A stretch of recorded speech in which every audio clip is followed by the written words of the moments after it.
ശബരിമല സ്വർണ്ണക്കൊള്ള, തന്ത്രിയുടെ ബാങ്ക് അക്കൗണ്ടിൽ കോടികളുടെ നിക്ഷേപം. ഇറാൻ ആണവ ചർച്ച, ഡൊണാൾഡ് ട്രംപ്, ബെന്യാമിൻ നെതന്യാഹു നിർണായക കൂടിക്കാഴ്ച ഇന്ന്.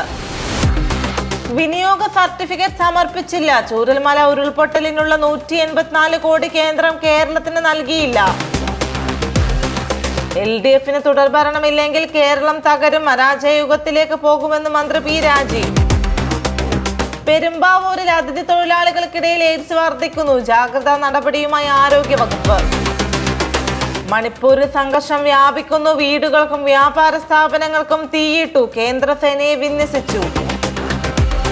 ആഗോള അയ്യപ്പ സംഗമവും അന്വേഷണ പരിധിയിൽ. SIT റിപ്പോർട്ടിൽ സുപ്രധാന കണ്ടെത്തൽ, അയ്യപ്പ സംഗമം തീരുമാനിച്ച വിവരം ദേവസ്വം മിനിറ്റ്സിലില്ല. പാമ്പലാത്സംഗ കേസ്, ഒരു പ്രതി കൂടി പിടിയിൽ.